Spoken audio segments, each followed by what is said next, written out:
all so much. I am so excited to be here today to tell you how I have found a way to kindle my creative spark when things are bad and sad, much like me. But first, just a little bit about me. Thank you so much for that lovely introduction. I think she really covered just about everything, honestly. But for those of you who don't know me, my name is Hayley. Online, I am known as Sad Beige, which if someone had given me like a lineup of possible things I could be known as, I would not have picked. But the universe gives you things and you either take them or you don't. So here we are, and I'm Sad Beige. And a lot of people know me for my silly, goofy Werner Herzog impressions on the internet. But the other thing that I'm known for is poetry, which is a weird combination, let's be honest.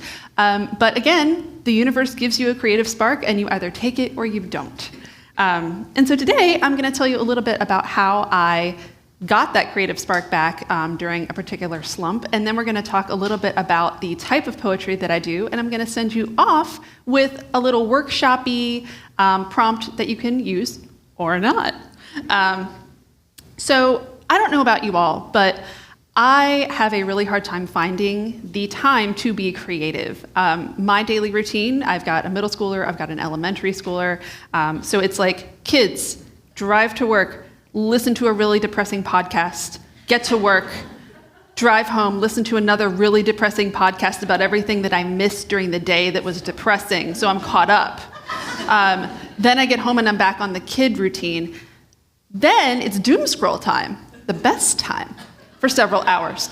And then I fall asleep, and then it's kids, drive to work, depressing podcast, work, depressing podcast number 2, kids, doom scroll. And it just kind of goes and goes and goes. And when you get to the doom scroll part, it's like, okay, I could use this time to be creative and like write a novel, but no. Please, God, just let me collapse into goo. That's all I want.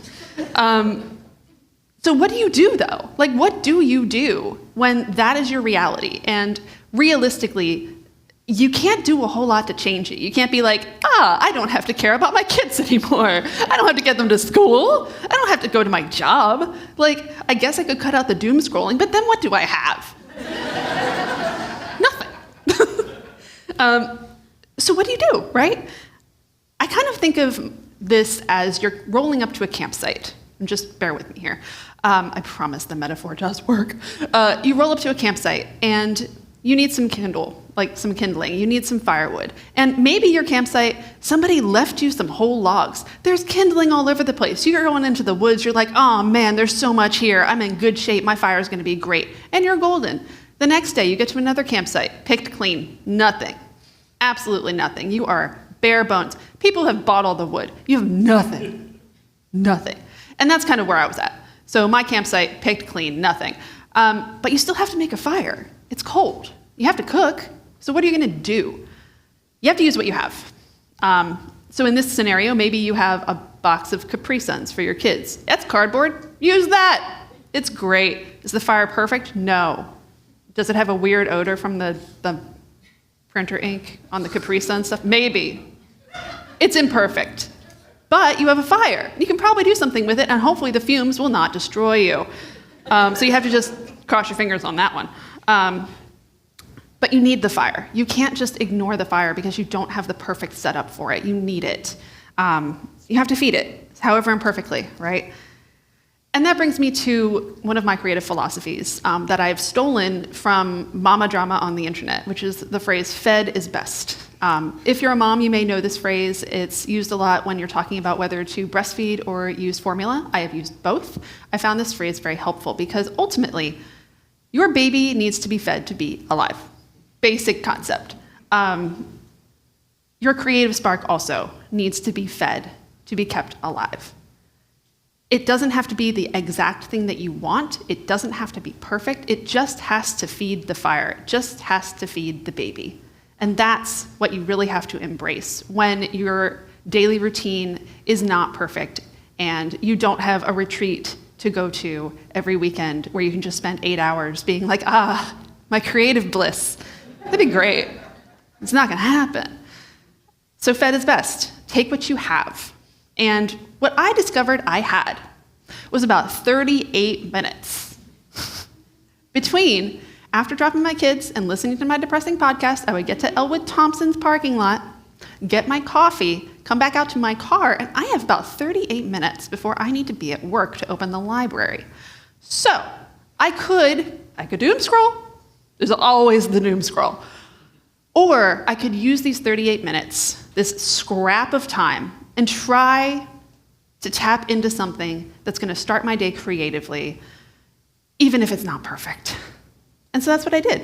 But then I had to figure out, what am I going to create with these 38 minutes? Because 38 minutes is not a lot of time. It's 38 minutes. It's better than 37 minutes. Sure, great. But I wasn't really feeling like writing about rainbows. It wasn't really like, after the depressing podcast, it wasn't the first thing on my mind. And it didn't feel authentic to try and write like lovely poetry that I might have read in college about like meadows and flying geese and all of that. And when your routine is like fed in part by the algorithm and doom scrolling and all of these ads just forcing you or wanting to force you to consume and consume and consume and forget about the depressing podcast that you just listened to, it's pointing you in all of these other directions except at the bad stuff that is important and you should pay attention to. And so I looked at what was making me angry and what was making me sad, and I fed my creative spark with that, because fed is best. So if that's what you have, if you have anger and frustration and sadness, use it, because it's going to be there either way. So if that's the kindling you have, then that's the kindling you have. That's the box of Capri Suns that you have. They kind of suck, but that's what you got. So you got to make fire with your fury, because that's what you have. So what was making me upset was all of the stuff that I was reading. And there was this one headline that I'm going to pull up here that sparked a poem for me. There it is. Because some of the stuff that was making me angry were just these headlines. So I saw this one quote from Sam Altman. I'm sorry if there are AI people here, just plug your ears, okay? Because he said, "I cannot imagine figuring out how to raise a newborn without ChatGPT." And my brain exploded. Because what? What? The robots know better? Okay, all right. And so in that moment, I just thought about those words and how deep they cut into everything that as a parent I know and have felt as a human being raising a child. Like, a robot can't do that. It has the information, but it doesn't have the knowledge, like the deep knowledge that just comes with doing the thing. So I wrote this. You figure it out in a glider. Fresh babe, nuzzled up close. You figure it out in the shower, where you plop that baby down in the bouncy seat on the bath mat and feel like a goddamn genius. You figure it out in desperate texts with friends. Am I crazy? And okay, but what about? And any idea what to do when? And you figure it out in books and elders and friends and stories and poems, cave paintings and stars, and well-meaning ladies in the grocery store who stop and tut, "Where is that baby's hat?"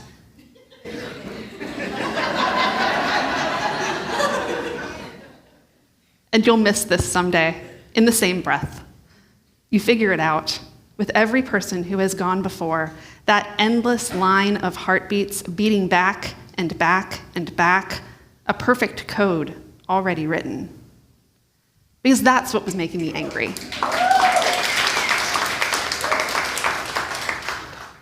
So use what you have.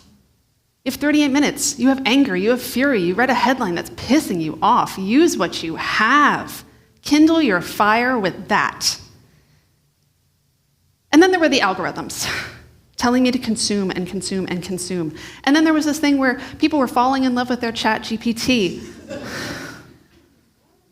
Exactly. What? Or asking it to write their wedding vows.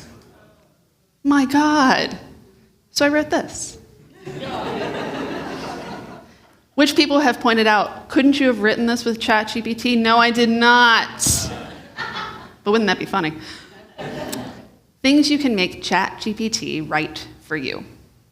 Your last words.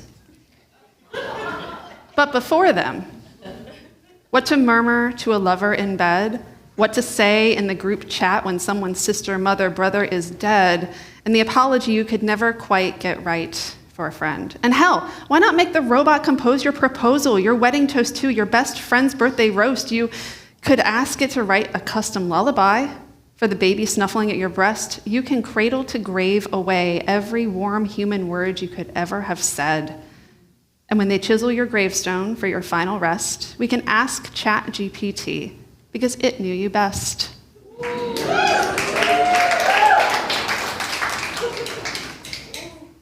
So that was my kindling. And it kept my spark alive when I just didn't have a lot going for me. So feed it with your sadness, your rage, your frustration. And here's the second part. It doesn't have to be perfect. I know that's cliche, but truly, 38 minutes is not enough time to make a perfect poem. It's not. Like, people ask how many takes I do because I also do a type of poetry called détournement, which we're going to get into next, where I perform a piece within that 38 minutes. I write it start to finish, I perform it, I caption it later because that takes time. But the piece is done. And I tell people that, and they're like, how many takes does this take? How much time do you devote? And when I say I take 1 or 2 takes, and I take, 20 of those 38 minutes to write it. And this is not a humble brag because I know it sounds like that, but it could be better and it should be better. Like, I know that if I had all of the time in the world to feed this fire with like every bit of kindling that I could find, that it would be better.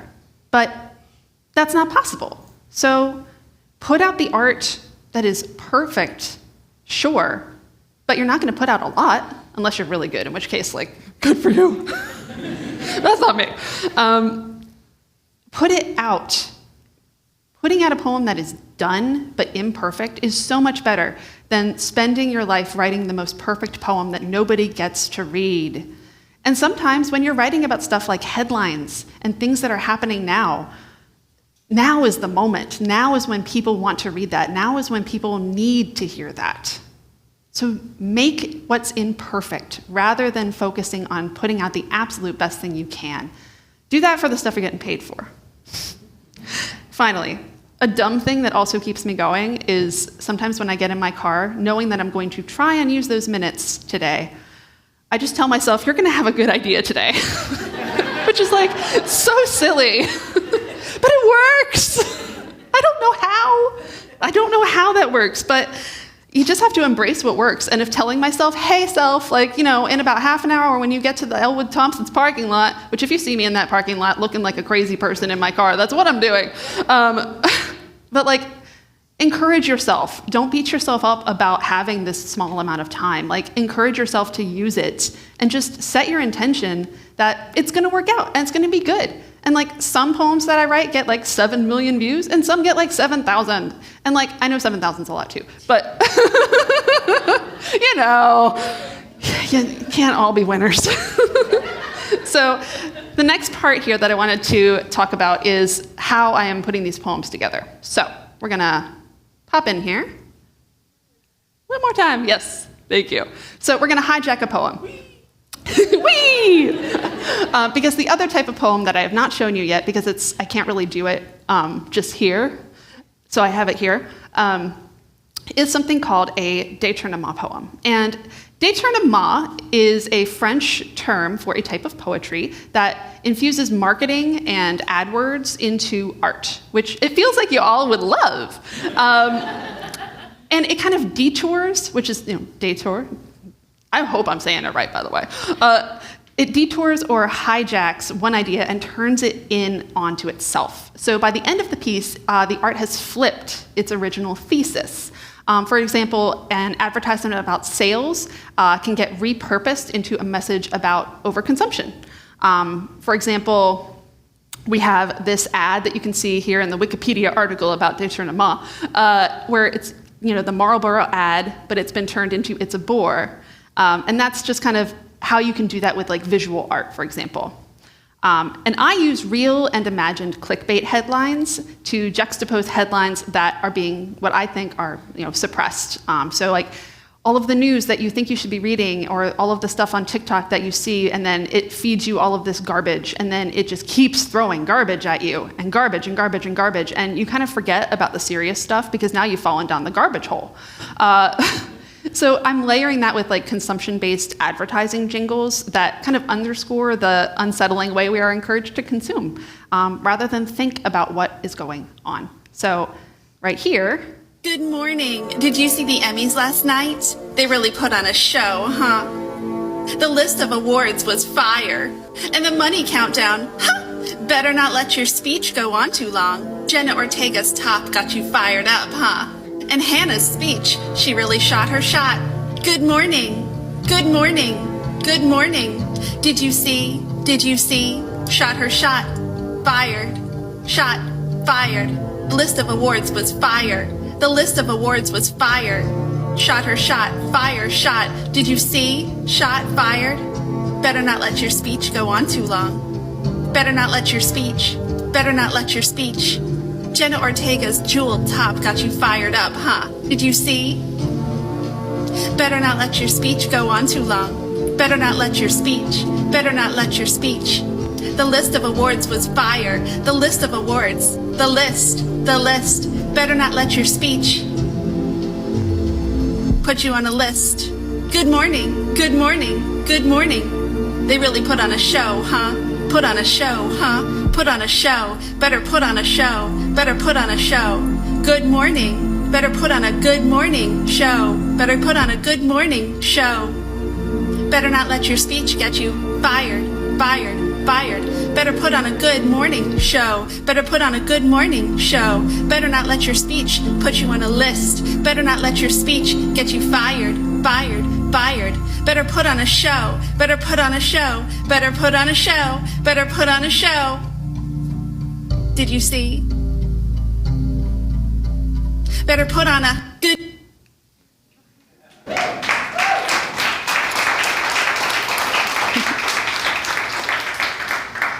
I should point out that these are very, very connected to things that are happening in that moment. So if they don't make sense, think back to maybe somebody who got kapowed in September, and there were lists going around of people who weren't properly mourning, and people were getting fired.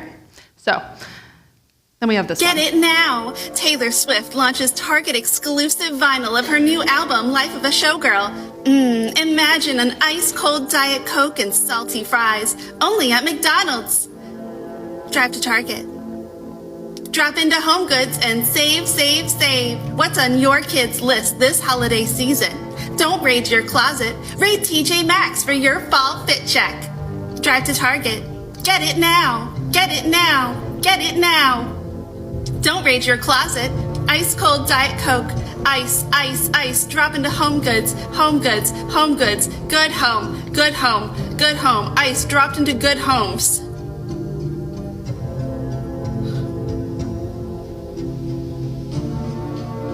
Get it now. Imagine, imagine, imagine. Your kids.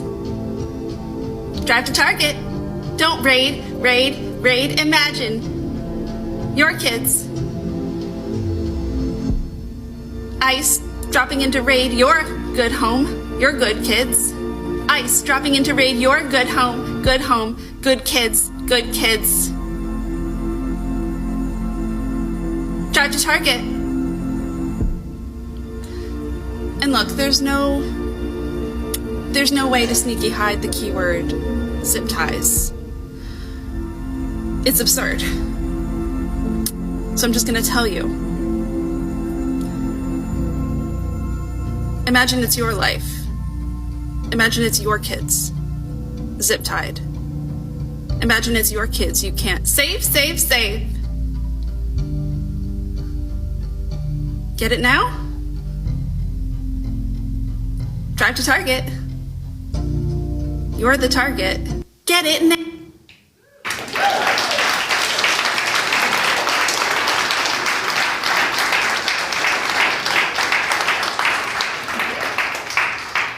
Thank you. So it's weird, right? But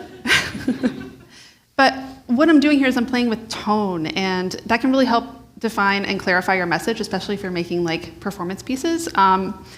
And I'm being purposefully uncanny, like that's part of the performance. And what I think is interesting in this particular piece of art is that people watch because it's uncanny, and then I'm trapping them like a little bug in my little spider web, because I have now trapped them exactly as the algorithm has trapped them into those like spirals of just like ads and, unboxings. It's crazy. So let's hijack a poem, huh? Finish this out here. So while the world burns, think about what advertisements you've gotten lately that promise the world while the world outside burns. And if you're thinking about doing something like this, those advertisements can be verbatim. You can make them up to mirror the real thing, which is what I do.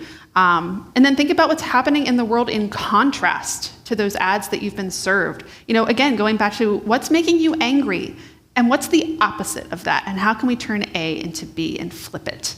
How can you unbraid those advertisements and then reweave something new to focus on like what you believe matters and what people should hear?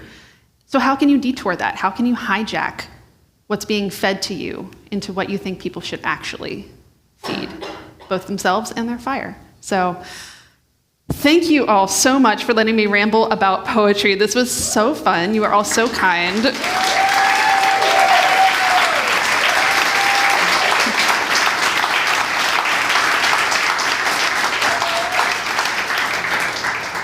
And I have a book coming out right here. It's beautiful. It's my baby. And my launch party is going to be at Fountain Bookstore next Tuesday night. If you scan this QR code, that will take you to the event. So please come. It's going to be a lovely time. Jessie Gaynor, the author of The Glow, is going to be there as well to do a conversation. So that's going to be super fun. And I guess to take it with you. So algorithms and ads are made to direct our behavior, but we can play with them back, and we can play with the time that we have and make something valuable out of it. And imperfection is good. Better to release good enough art into the world than perfect art that misses the moment. Thank you all. Thank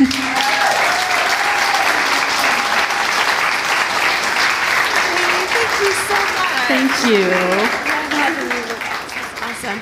We're going to take a few questions, and Gray is running the mic this morning. If you have a question, go for it. Wrong way.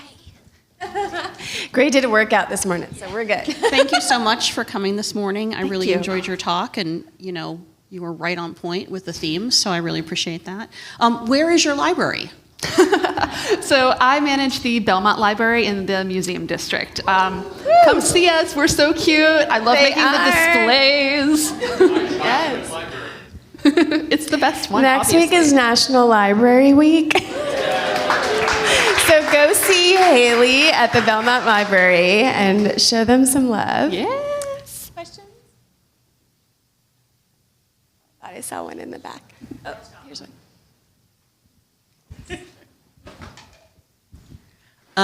Hi, Hayley. Love your stuff online.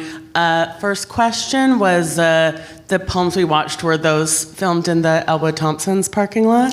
Yes, I think both of them were. One of them may have been filmed in the library parking lot, but either way, parking lots, they're great.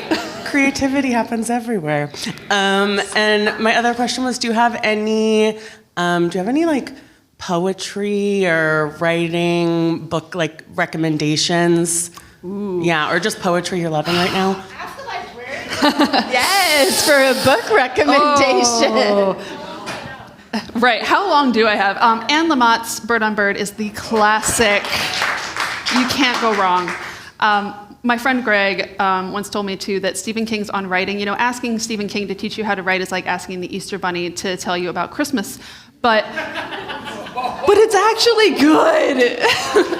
And also, I know people don't like her, but Elizabeth Gilbert's Big Magic, whenever I'm in a rut, I listen to that audiobook and something in me just flips. I don't know what it is about that book. It really is big magic.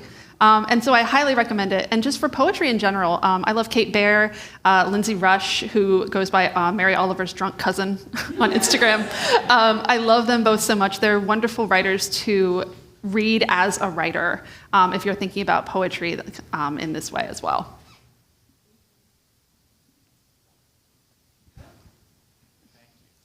Good morning, Hayley. My name is Gail. Delightful. I was taken by the term uncanny. Could you sort of elaborate and unpack that for us? Yeah. So I've spent a lot of my life online with people kind of making fun of my face, which is a whole thing. So that's fun for me. But what I have found is that if I use what I have, again, and kind of catch people by surprise by making maybe a face that's like very wide, eyes wide open. I'm not really blinking in a lot of these, and partially that's on purpose and partially that's very quick editing. But catching people that way, if you're doing like ad material like this, where I'm starting off with these kind of happy, cheerful jingles, it kind of messages to people that there's something off here, that there's something wrong going on behind the surface. So even though the words might be saying one thing, I'm catching people with that to kind of make them stay and figure out what's happening. So you really do have to hook people any way you can. So if you can make a face that just kind of stops people for a second, like, it's not obviously my real face. Like, I don't look like that normally, I hope. And just using what you can to get your message across creatively. So that's what I found, is that by being kind of uncanny or like unnatural, when I'm talking about something that's kind of hidden below the surface, I think that it really works with that art.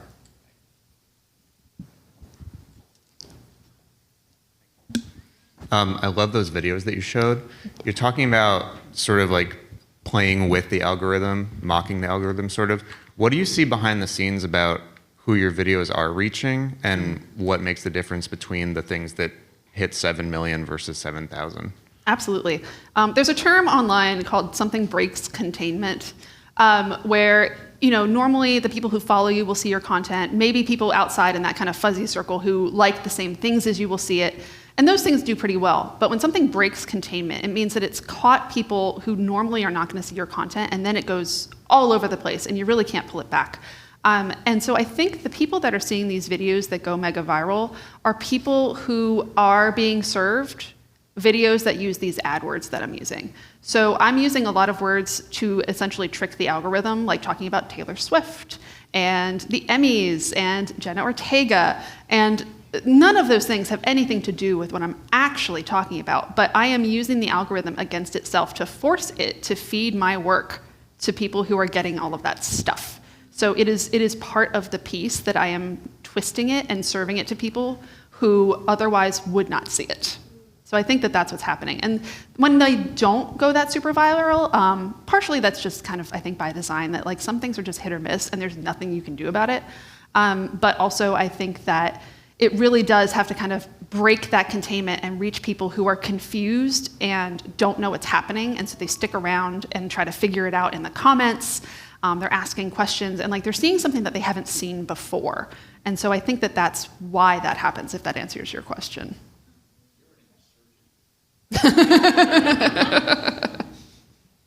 Going behind enemy lines. Thanks, Hayley. That was such a good answer. Thank you. Could you tell us just a little bit about your book and why you wrote it? Yes, love to. By the way, Fountain Bookstore, I believe, is here selling pre-sale copies because it comes out on Tuesday, but you can get yours today. So the reason I wrote this book was for the other thing that I've gone viral for, which is my Sad Beige Clothes for Sad Beige Children series. I know. Okay. Welcome to Werner Herzog's new line of children's clothing. Sad beige toys for sad beige children. It's terrible. It's not a good impression. It's not. That's beyond the point. But this handbook for the sad beige parent has poetry. So if you like poetry, that's great.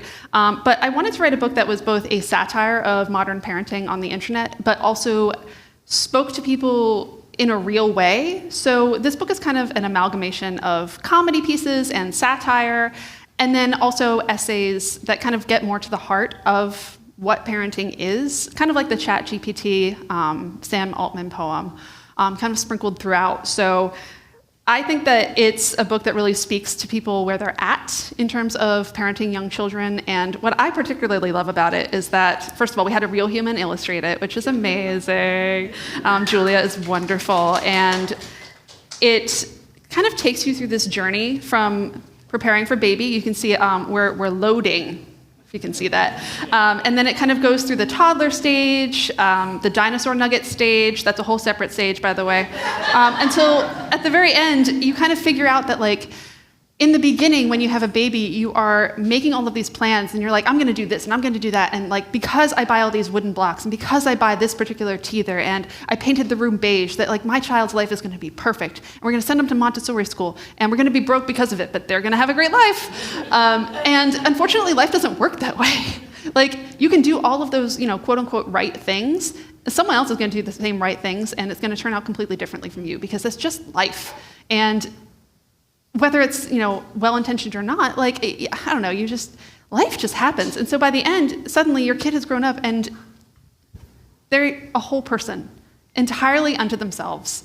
And this book is a really a celebration of that as well, of just like watching your kids become who they're supposed to be outside of your influence. And it's just a joyful experience. And it does also talk about algorithms, because I cannot be stopped.